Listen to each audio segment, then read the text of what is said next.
जय जिनेंद्र मित्रों, स्वागत है आपका एक नए वीडियो में। इस वीडियो में मैं आपको यात्रा करवाने वाली हूँ मुक्तागिरी सिद्ध क्षेत्र की।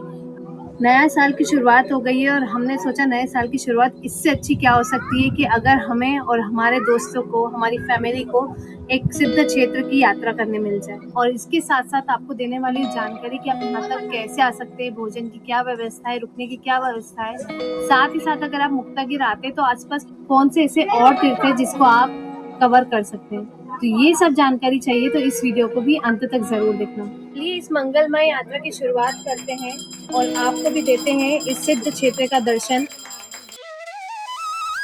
इंदौर से लगभग 300 किलोमीटर और अमरावती से सिर्फ 65 किलोमीटर की दूरी में प्रकृति के बीचों बीच बना हुआ ये है सिद्ध क्षेत्र मुक्तागिरी।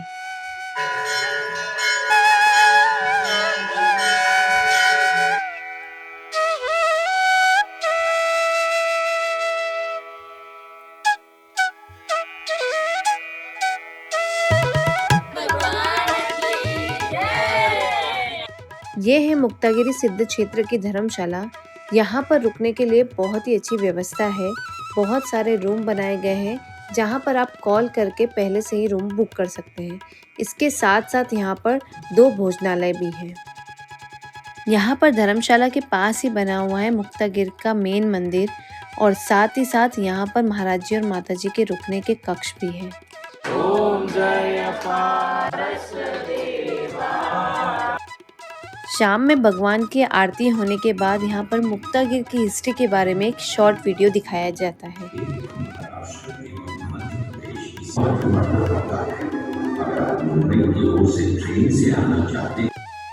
अब मैं दिखाती हूँ आपको यहाँ पे ठहरने के लिए रूम।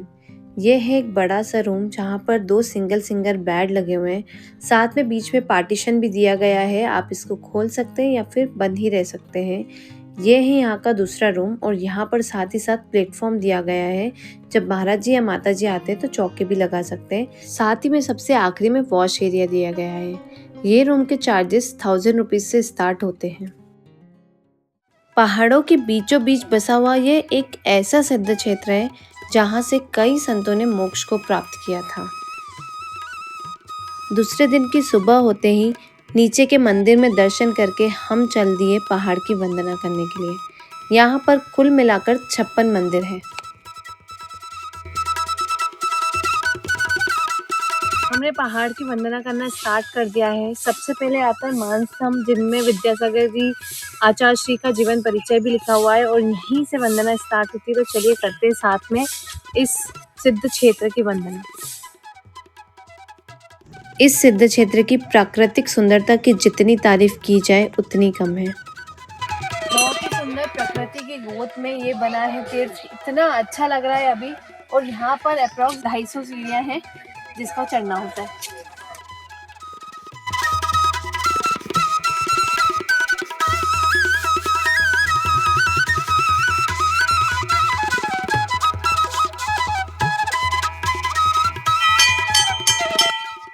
कुछ 50 या 100 सीढ़ी चढ़ने के बाद हमें दिखने लगा यहाँ का मुख्य मंदिर।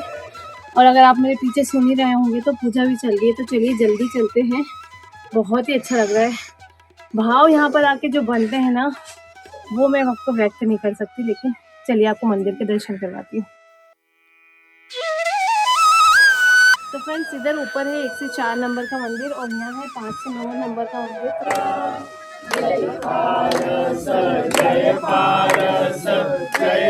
ऐसा माना जाता है कि ये सिद्ध क्षेत्र 2500 साल पुराना है और यहाँ के मंदिर का निर्माण 10वीं से 15वीं शताब्दी के बीच में करवाया गया था।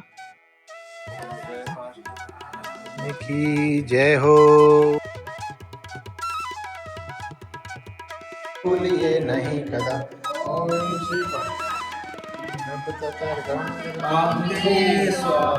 तो 4 तक वहाँ पे, फिर 5 से पूरा 9-10 यहाँ पर है। पूरा यहाँ की सुंदरता की बात करिए, देखिए आप, वाटरफॉल यहाँ से आता है, ब्रिज है, पूरा वाटरफॉल है। वहाँ भी वाटरफॉल से पानी आता है और ये भी वाटरफॉल पूरा नीचे गिरता है। बहुत ही सुंदर है।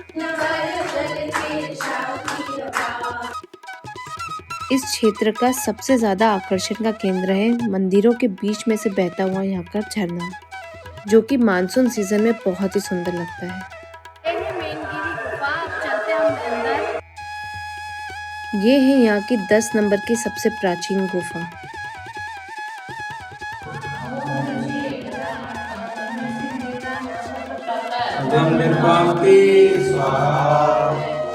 इस क्षेत्र की मूल नायक प्रतिमा पार्श्वनाथ भगवान के, जो कि 26 नंबर का मंदिर है, और हमें सौभाग्य से पार्श्वनाथ भगवान के बहुत ही सुंदर अभिषेक देखने को भी मिले।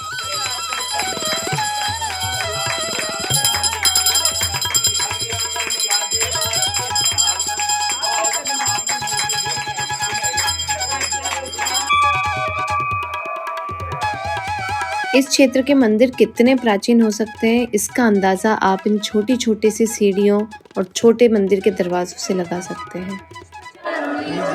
दीप धूप आदि और भी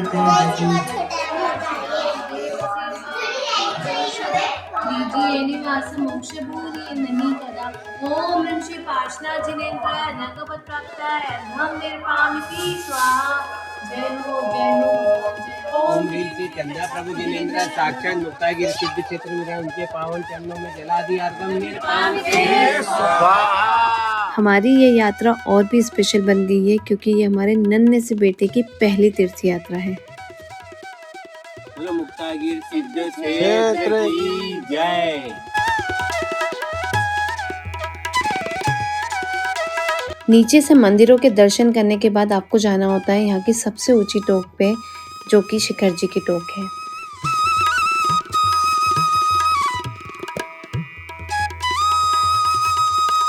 यहाँ पर पहाड़ की वंदना करते टाइम हर एक मंदिर को एक नंबर दे दिया गया है, 1 से लेकर 56 तक, तो बहुत आसानी होती है हर मंदिर में जाके दर्शन करने की।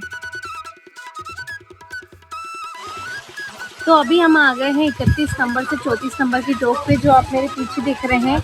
ये सबसे ऊपर की यहाँ की टोक है पहाड़ की एकदम चोटी पे, और यहीं से बहुत अच्छा झरना गिरता है जो कि हम देख रहे हैं। यहाँ से बहुत ही सुंदर नज़ारा देखने मिलता है इन मंदिरों का। और ऊपर के दर्शन करने के बाद 35 नंबर से लेकर 56 नंबर तक के मंदिर के लिए नीचे उतरना होता है। प्रकृति के बीचों बीच होने के बावजूद भी यहाँ के मंदिरों को बहुत ही अच्छे से और अलग ढंग से बनाया गया है। ऐसी छोटी छोटी गुफाएं और रास्ते बनाए गए हैं जहाँ से होकर आप जाते हैं तो फिर होते हैं भगवान के दर्शन।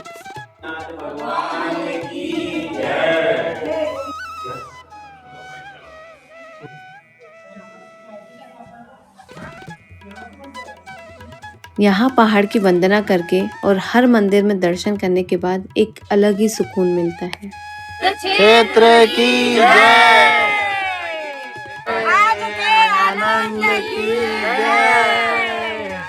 यहाँ पर पूरे पहाड़ की वंदना करने में 2 से 3 घंटे लगते हैं, और अगर आप पूजा पाठ करते हैं तो फिर और ज़्यादा वक्त भी लग सकता है। इसके अलावा यहाँ पर 2 भोजनशालाएं जहाँ पर आप अपने खाने का ऑर्डर पहले से दे सकते हैं। तो कुछ ऐसा है मुक्तागिर का जैन तीर्थ। यहीं से सिर्फ 15 किलोमीटर की दूरी पे पड़ता है परतवाड़ा, जहाँ पर 2 से 3 जैन मंदिर है, वहाँ पर भी आप दर्शन कर सकते हैं। ये है परतवाड़ा का शांतिनाथ दिगंबर जैन मंदिर, जो कि मेन सिटी में आता है। ये है परतवाड़ा में टक्कर चौक पे स्थित पार्श्वनाथ दिगंबर जैन मंदिर। यहाँ की जो भगवान की प्रतिमा है वो बोलते हैं कि चमत्कारी है और भूगर्भ से निकली हुई है।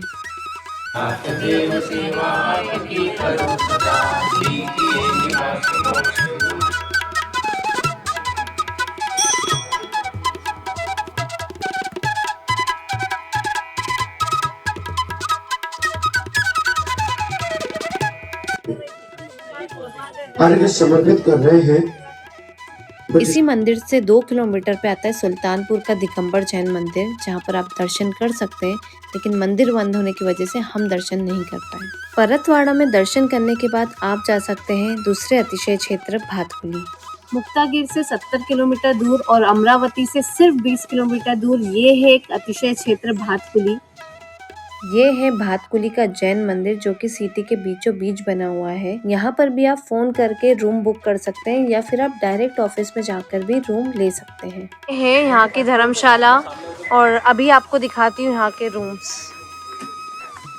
यहाँ की धर्मशाला के रूम काफ़ी बड़े हैं। एक बड़ा सा हॉल है जिसमें 4 सिंगल बेड लगे हुए हैं और इसके अलावा एक बंक बेड भी लगा हुआ है। मेरा बेड है बताओ। और मेरा बेड है, आप ऊपर से देख लो। बंक बेड है। यहाँ के भी रूम का किराया 1000 रुपये है और इस एक रूम में आराम से 6 लोग रह सकते हैं। इसके अलावा यहाँ पर कुछ एक्स्ट्रा स्पेस दी है, अलग अलग लेट बाथ दिए हैं। अगर आप ठंड के मौसम में आते हैं तो गर्म पानी की भी व्यवस्था है। इसके अलावा यहाँ एडिशनल स्पेस दी है जहाँ पर आप तैयार हो सकते हैं। इस तीर्थ में एक ही भोजनशाला है जहाँ पर आप ऑर्डर देके अपना खाना या नाश्ता बनवा सकते हैं। तो चलिए करते हैं साथ में इस सिद्ध क्षेत्र के दर्शन।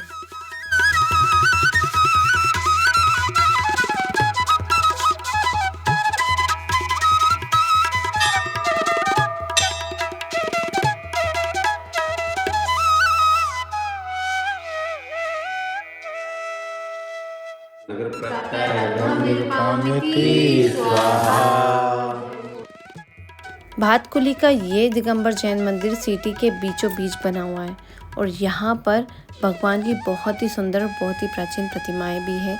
साथ ही साथ यहाँ पर हीरा पन्ना और स्फटिक की प्रतिमाएं भी हैं।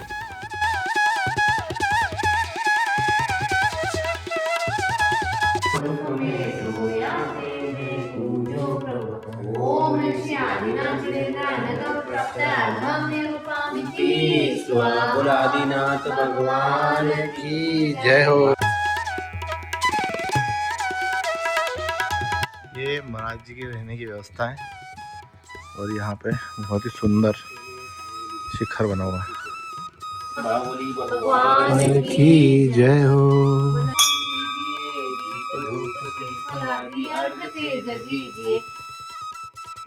नीचे मंदिर होने के साथ साथ यहाँ पर ऊपर भी दर्शन है जहाँ पर आप जाके दर्शन कर सकते हैं। और साथ में महाराज जी और माता जियों के रुकने के कक्ष भी बने हैं।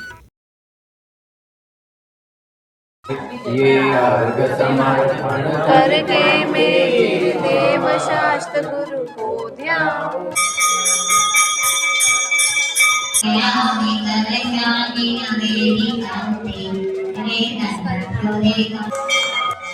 यहाँ पर प्रतिदिन 9:30 बजे भगवान जी के अभिषेक होते हैं।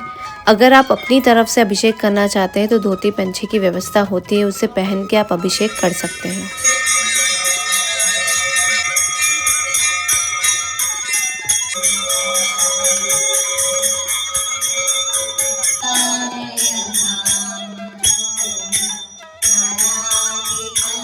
अकार्यश जयकुमार के इंदौर निवासी उपस्थित संपूर्ण श्रावक श्राविका सर्व विश्वस्त तत्वों परिवार सर्व शांति सर्व पुष्ट। तो ऐसा है भातकुली का सिद्ध क्षेत्र। अगर आप मुक्तागिर तीर्थ यात्रा पे जाते हैं तो परतवाड़ा और भातकुली में भी दर्शन कर सकते हैं और रुक सकते हैं। साथ ही साथ यहाँ से 150 किलोमीटर अंतरिक्ष पारसनाथ भी है जहाँ भी आप दर्शन कर सकते हैं। इसके अलावा अगर आपको और भी कोई जानकारी चाहिए तो आप हमें कमेंट में मेंशन कर सकते हैं। जल्दी मिलते हैं नए वीडियो में, तब तक के लिए जय जिनेंद्र।